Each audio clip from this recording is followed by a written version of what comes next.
Thank you very much for the kind invitation, and I'm going to talk about prediabetes phenotypes.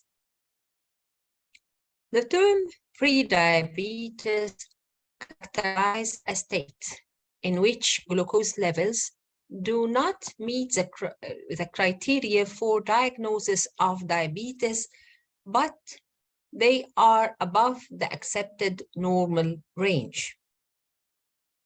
Isolated impaired glucose tolerance or isolated impaired fasting glucose, or both of them or one of them combined with high hemoglobin A1C define several forms of prediabetes.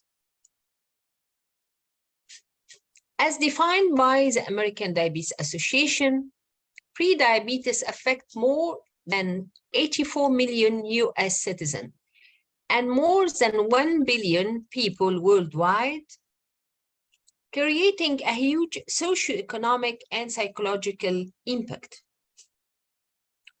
According to Center for Disease Control, 1/3 of Americans older than 18 years meet the criteria for prediabetes. While other organizations like the WHO, the UK National Institute for Health, the European Association for the Study of Diabetes, and the International Diabetes Federation, they are more cautious and conservative in using the term prediabetes as it is defined by the ADA, especially if using the hemoglobin A1C criteria alone. Those are some queries. What are the characteristics that help distinguish prediabetes patients who develop type 2 diabetes in the future from those who do not develop type 2 diabetes? And are there other clinical and metabolic aspects that should be considered other than high blood glucose? And the straightforward answer for this question could be dyslipidemia, hypertension, sedentary lifestyle, obesity, smoking, and hereditary factors, but which are the most ill-fated associations? This need to be elucidated. These are the different definitions of prediabetes, and according to the ADA, the impaired fasting glycemia between 100 and 125 milligrams per deciliter is the prediabetes range. And for impaired glucose tolerance, prediabetes range between 140 and 199 milligrams per deciliter, and for hemoglobin A1C range of prediabetes between 5.7 to 6.4%. According to the WHO, the impaired fasting glucose between 110 and 125 will diagnose prediabetes. For impaired glucose tolerance between 140 and 199 milligrams per deciliter, and according to the International Expert Committee, hemoglobin A1C between 6 and 6.4% will diagnose prediabetes. For Diabetes Canada, fasting plasma glucose between 110 and 124, a prediabetes category of impaired fasting glucose, the 2 hours postprandial blood glucose after 75-gram oral glucose tolerance test between 140 and 200, and for the impaired glucose tolerance test category for prediabetes. The hemoglobin A1C criteria, 6 to 6.4 will diagnose prediabetes according to Diabetes Canada. What is the hemoglobin A1C level and future risk of diabetes according to Diabetes Canada for those with hemoglobin A1C between 5 and 5.5. The 5 years incidence of diabetes is between 5 to 9%, while for those with hemoglobin A1C between 5.5 to 6%, the 5 years incidence of diabetes is between 9 to 25%, and for those with hemoglobin A1C between 6 to 6.5, the 5 years incidence of diabetes is between 25 to 50%. But is it accurate to diagnose prediabetes according to different fasting blood glucose, the postprandial blood glucose, or the hemoglobin A1C level? A single hemoglobin A1C measurement is 49% sensitive and 79% specific for prediabetes. And for fasting plasma glucose, it has a mean sensitivity of 25% and specificity of 94%. Hemoglobin A1C alone identified 14% of individuals diagnosed with impaired glucose tolerance and 9% with impaired fasting glucose and 33% with both abnormalities. Additionally, different factors can affect the hemoglobin A1C level, like hemoglobin variants, genetic hemoglobinopathies, thalassemia, iron deficiency. They should be considered when using hemoglobin A1C for intermediate hyperglycemic state diagnosis. This explains the need to be more cautious and validate the diagnosis with another blood glucose measurement before initiating treatment for prediabetes. These are the recognized pitfalls of hemoglobin A1C and different conditions affecting the value of hemoglobin A1C.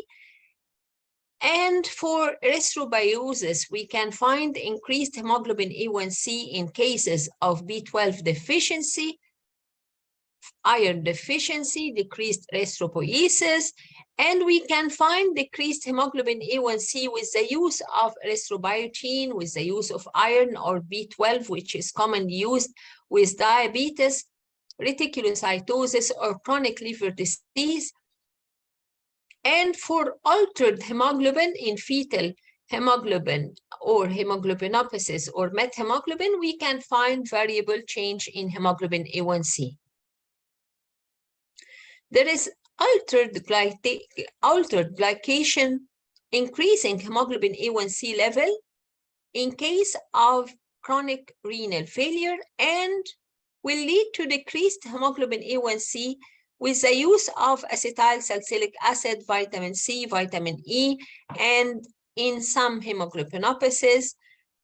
And for erythrocyte destruction, it can cause increased hemoglobin A1C in cases of splenectomy, and decreased hemoglobin A1C in hemoglobinopathies, chronic renal failure, splenomegaly, rheumatoid arthritis, ribavirin use. And in case of hyperbilirubinemia, carbamylated hemoglobin, and chronic opiate use, we can find increased hemoglobin A1C, while decreased hemoglobin A1C can be found in cases of hypertriglyceridemia. It's time then to reconsider the importance of intermediate glycemia state, prediabetes. Is prediabetes itself harmful or due to the progression to diabetes? And what are the characteristics that help distinguish prediabetes patients who develop type 2 diabetes from those who do not develop type 2 diabetes in the future?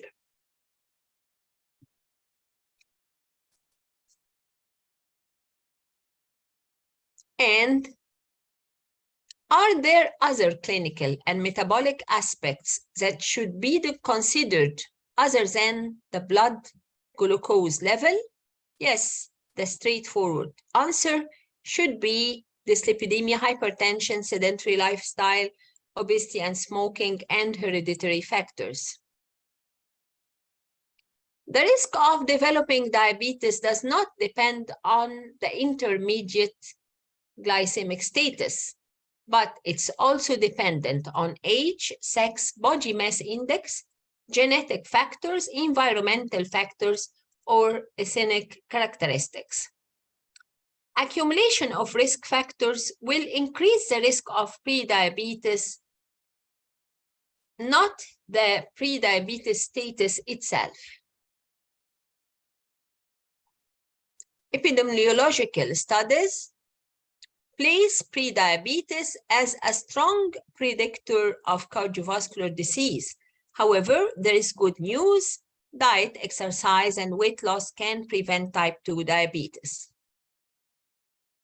These are some pathophysiological mechanisms of prediabetes.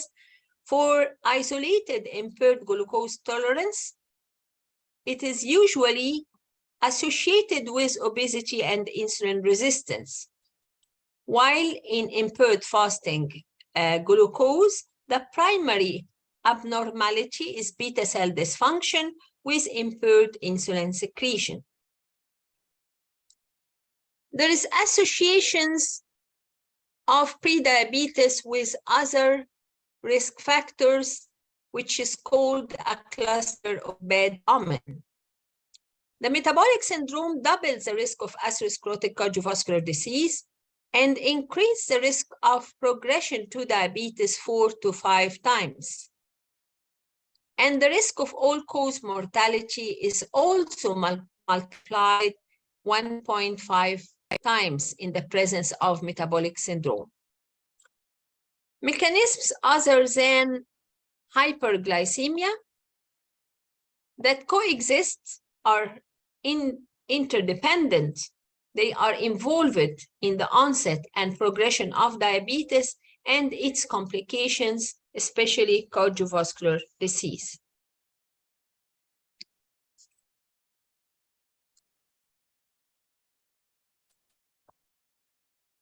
There are increased secretion of adipokines, the presence of oxidative stresses, secondary chronic inflammation promoting vascular endothelial dysfunction, the presence of hypertension, atherogenic dyslipidemia, and the prosthrombotic status.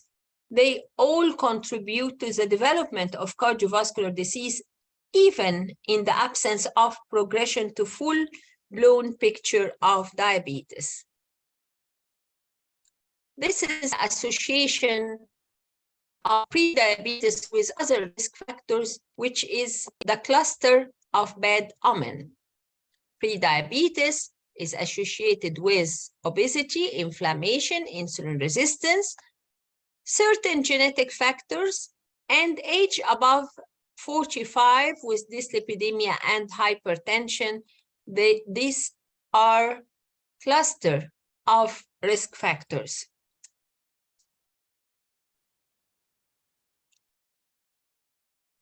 When to screen for diabetes and prediabetes, these are the checklist items for screening. Patients with or persons with physical inactivity, first degree relative with diabetes, high risk race, hypertension above 140/90 or equal to 140/90, or medicated hypertension, HDL cholesterol less than 35, or triglycerides more than 250, other disorders accompanied by insulin resistance like severe obesity, acanthosis nigricans, polycystic ovary syndrome, and those with history of gestational diabetes and history of cardiovascular disease. Now we come to different phenotypes at risk for cardiovascular complications. and the variables of diabetes pathogenesis in order to subclassify prediabetes. They are the HDL level, the presence of insulin resistance, insulin secretion, impaired fasting glucose, a genetic risk score for type 2 diabetes risk, and MRI measurement of fat compartment and of liver fat content. In order to simplify and perform phenotypings, these are used: glycemia during glucose challenge, insulin sensitivity, insulin secretion, fasting insulin, fasting triglycerides, waist circumference, hip circumference, body mass index, and HDL cholesterol. The classification of intermediate hyperglycemia, which is prediabetes, into subphenotypes pertaining to 6 different clusters. We have only clusters 3 and 5. They have a high risk of diabetes and cardiovascular disease, and cluster 3 has low insulin secretion and high genetic risk. For cluster 5, it has a high liver fat content and high insulin resistance, and both clusters 3 and 5, they have a risk of nephropathy, but only subphenotype 5 had a high mortality risk. Another interesting finding, category of patients who had increased risk of developing renal disease and all-cause mortality, they are independent of the development of type 2 diabetes.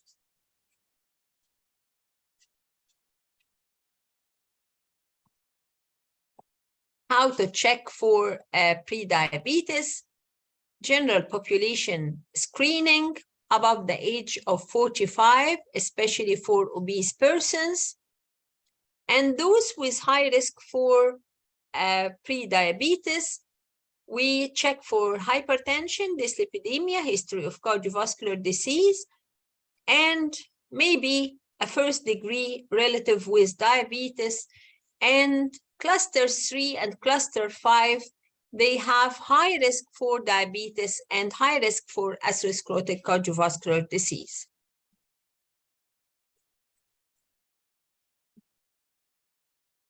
Between normoglycemia and diabetes, the intermediate hyperglycemia, the prediabetes stage, we should periodically screen for diabetes, and recommendations of lifestyle intervention and pharmacotherapy in the form of metformin, and metformin is recommended for the treatment of prediabetes.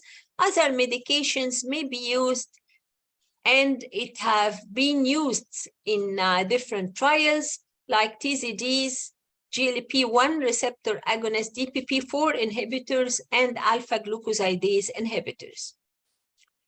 And maybe to use weight loss medications, and if failed, we can go for bariatric surgery if recommended according to guidelines. Let me conclude. The current definition of prediabetes are similarly accurate in predicting the risk of progression to diabetes, differ in matters of cardiovascular disease forecasting. Thus, we need a universal fit-for-purpose definition of prediabetes. High-risk prediabetes patients develop atherosclerotic cardiovascular disease complications prior to developing type 2 diabetes. This is proved by subclinical myocardial damage and high prevalence of prediabetes among patients with acute atherosclerotic cardiovascular disease. Routine screening for prediabetes should be performed in all patients with classical risk factors for atherosclerotic cardiovascular disease, or in those where macrovascular or microvascular complications are already present, and patients in the high-risk group may benefit from personalized diagnostic and therapeutic strategies. Thank you very much.